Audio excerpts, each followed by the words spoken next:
Ces derniers jours, le cas de la fausse psychiatre qui a trompé tout le monde à Puebla, au Mexique, a mis en alerte les utilisateurs des réseaux sociaux. À quel point ce que nous montrent les écrans est-il réel ? Que se passe-t-il lorsque nous contactons un soi-disant professionnel et que de l'autre côté, nous trouvons un escroc qui met notre vie en danger ? Comment éviter ces tromperies à une époque où mentir et créer un faux profil semble si facile ? Marilyn Coate a prescrit des médicaments à des personnes qui n'en avaient pas besoin, manipulé des patients et s'est chargée de prendre de l'argent sans scrupule à des êtres désespérés. Elle a également inventé des relations avec d'autres collègues et a même réalisé de mauvais montages photographiques pour prétendre que des artistes renommés comme Anthony Hopkins ou Laura Pausini recommandèrent son travail. Mais pas seulement ça. Coate a également joué avec l'espoir de ceux qui ont investi leurs économies pour essayer d'obtenir un remède presque miraculeux à la tristesse et aux crises d'anxiété qui ne les laissaient pas en paix. Le danger de rencontrer ce genre de personnes est imminent dans le monde moderne. Voici notre top des escrocs utilisant de faux profils. L'idée de cette vidéo est de montrer que personne n'est à l'abri de ce genre de choses, et c'est aussi pourquoi il est bon de prévenir ces actions.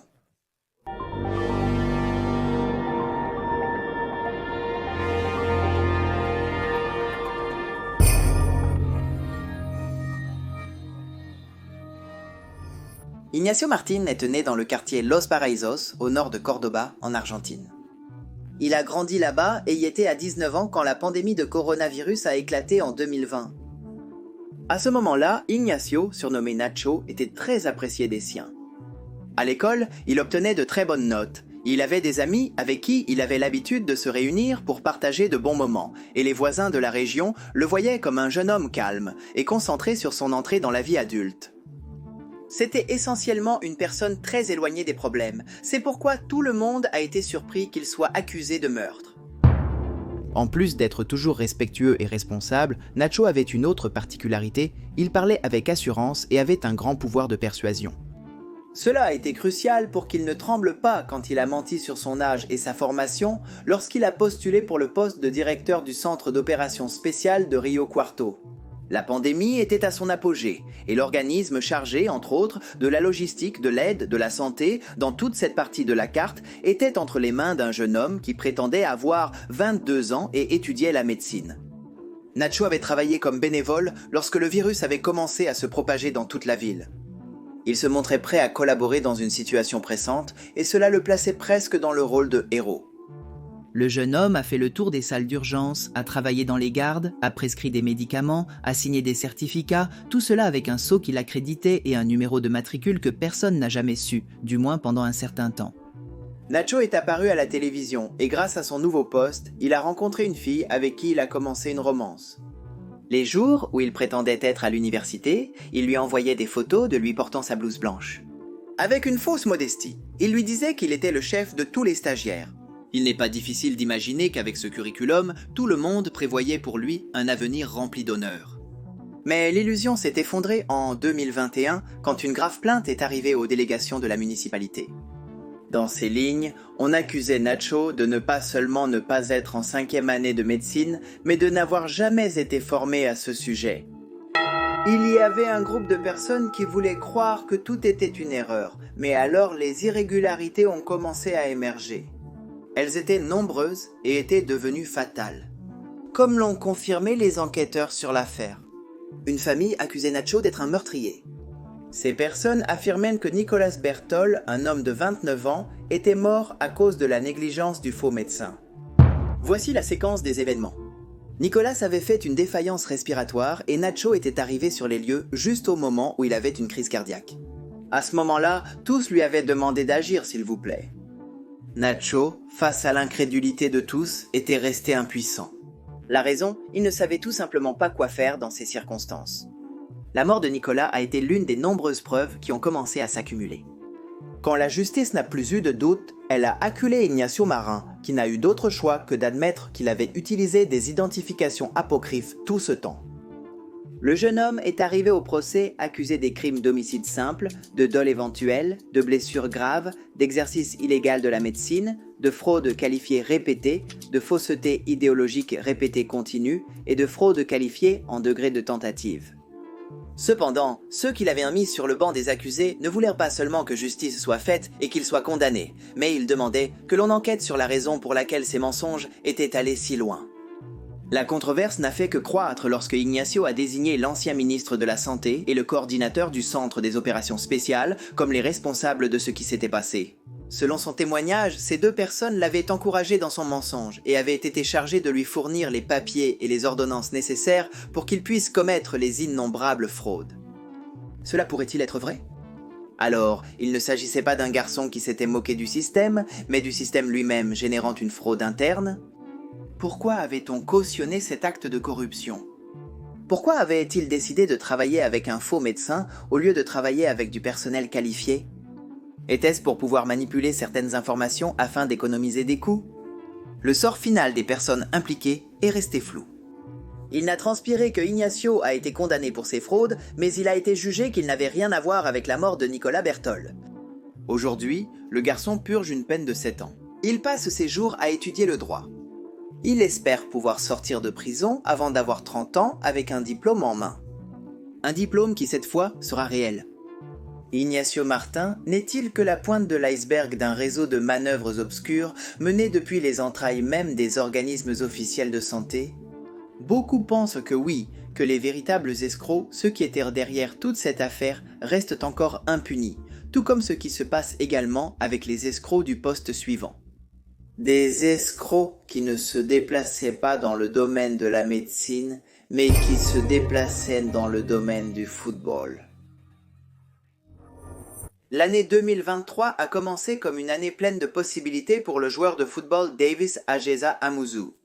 Davis était originaire du Kenya et l'année précédente, il avait terminé une saison réussie en Première Ligue. Même s'il n'arrivait pas à attirer l'attention des propriétaires d'autres clubs autant qu'il le souhaitait, il était certain qu'il était satisfait de sa performance et savait qu'il était au-dessus de la moyenne. Cependant, il savait aussi que le temps est un facteur de vitale importance dans le monde du sport. Davis craignait de rester étiqueté comme une simple jeune promesse. Son cauchemar était de se réveiller un jour et de découvrir qu'il n'était plus ni jeune ni prometteur. C'est pourquoi, du jour au lendemain, il a décidé de renforcer et de redoubler ses efforts pour réaliser son rêve. Il n'a pas seulement commencé à s'entraîner plus régulièrement, mais il a également commencé à chercher des conseils pour embaucher un agent qui pourrait le positionner là où il pensait qu'il méritait dans le monde compétitif des joueurs de football. C'était un entraîneur local qui lui a donné le contact d'un agent qui, disait-on, avait une vision merveilleuse et avait aidé la carrière de nombreux idoles à décoller. Davis l'a contacté sans hésiter, mais sans savoir que cela serait le début d'un terrible cauchemar. Le prétendu représentant n'était pas dans le pays, et toutes les négociations ont été faites de manière virtuelle. Sur ses réseaux, l'homme se vantait de travailler avec les meilleurs clubs de football et apparaissait sur des photos avec des dirigeants de renom. Après quelques appels prolongés et après avoir analysé le profil de Davis, le représentant lui a donné une bonne nouvelle. Il pourrait signer dans un club malaisien. Qu'est-ce que cela signifiait ? Que Davis allait enfin pouvoir jouer à l'étranger avec un contrat juteux à la clé. C'était une opportunité qu'on dit unique dans une vie. Sans perdre une seconde, Davis a mis à jour son visa et son passeport, a acheté des billets d'avion en direction du pays asiatique et a transféré une grosse somme d'argent à son tout nouveau représentant en guise d'avance. Bien que cette somme d'argent était énorme pour le joueur, il avait confiance qu'il récupérerait le double de cette somme en quelques semaines, il avait confiance en lui-même et avait décidé de parier sur le... Il était tellement enthousiaste qu'il n'a pas été effrayé lorsqu'il est arrivé en Malaisie et que personne ne l'attendait. Il n'a pas eu peur lorsque les heures ont passé et que l'agent a cessé de lui répondre. Il ne s'est pas énervé quand la nuit est tombée et qu'il continuait à errer dans les environs avec sa valise. Il pensait que tout était un malentendu. Quand il a passé 24 heures à l'aéroport, la réalité lui est tombée dessus comme un seau d'eau froide. Il avait été escroqué. Le pire, Davis n'avait pas d'argent pour son billet retour. Il a à peine pu se payer quelques nuits dans un hôtel et ensuite il n'a eu d'autre choix que de commencer à dormir dans la rue. Après avoir passé quelques jours à se débrouiller à l'extérieur, quelqu'un a entendu son histoire et a eu pitié de lui, lui donnant un travail temporaire. Le joueur a pu raconter avec honte à sa famille ce qui lui était arrivé. La famille en question a organisé une collecte virtuelle, et alors qu'ils étaient sur le point de rassembler l'argent pour le billet, un utilisateur anonyme les a escroqués et leur a volé jusqu'au dernier centime. Davis semblait condamné. Mais alors toute son odyssée est parvenue aux oreilles du syndicat des footballeurs du Kenya, qui à son tour a pris contact avec la Fédération internationale de Football Association Pro Afrique et le syndicat des footballeurs professionnels de Malaisie. Tous ensemble, ils ont évalué ce qui se passait, et pour le 27 septembre 2023, après 4 mois loin de ses proches, Davis est retourné sur sa terre avec des larmes aux yeux et un rêve brisé. Il n'a jamais été possible d'identifier qui a réellement commis l'escroquerie. Bien que tout le monde suppose qu'il s'agit de professionnels qui sont toujours en action, qui sait maintenant sous quel masque. Celui qui a été attrapé par la justice est le protagoniste du poste numéro 1, un escroc qui se consacrait à tromper les femmes et à leur voler quelque chose de plus que le cœur. Numéro 1. Escroc de Tinder. En 2011, une application a été lancée sur le marché qui a provoqué une révolution en matière de rencontres. Nous parlons de Tinder. Cette application jouit d'une grande popularité aujourd'hui, et nombreux sont ceux qui décident de l'utiliser pour organiser une rencontre avec un éventuel partenaire. Cependant, dès le début, cette application a été signalée comme un danger potentiel. Comment savoir que nous ne finirons pas par tomber sur une personne qui, au lieu de chercher à passer un bon moment, cherche une victime? Au fil du temps, la sécurité au sein de cette application et d'autres est devenue plus rigoureuse. Mais les pièges dans lesquels on pouvait tomber ont également augmenté en ingéniosité. Et l'une des personnes qui a fait le plus de dégâts sur Tinder est un homme connu sous le nom de Simon Levib. Simon Levib se présentait comme le fils d'un célèbre millionnaire qui se consacrait au commerce des diamants. Il suffisait de commencer un échange avec son profil pour qu'il commence à montrer des images et des vidéos qui ne faisaient que confirmer sa position sociale privilégiée. Simon se montrait dans des hôtels luxueux, des avions privés, et était toujours accompagné de gardes du corps. Il était cordial pour le dialogue, mais aussi un peu réservé. À qui voulait l'entendre, il racontait qu'il vivait avec une certaine peur, car il était difficile de ne pas avoir d'ennemis dans un domaine où l'on manipulait autant d'argent.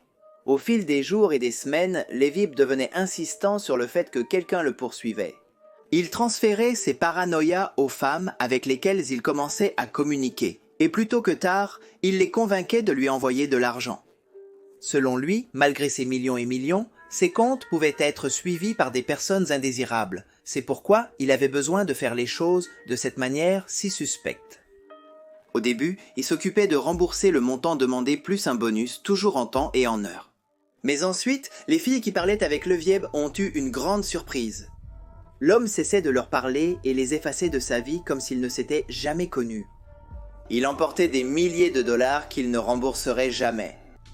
Toute la farce a commencé à émerger lorsque les victimes de cet homme ont commencé à se rassembler et ont décidé de l'exposer publiquement, comme elles l'ont fait avec un documentaire qui a été diffusé sur Netflix et qui a clairement montré la manière dont cet individu manipulait tout son environnement pour arriver à ses fins.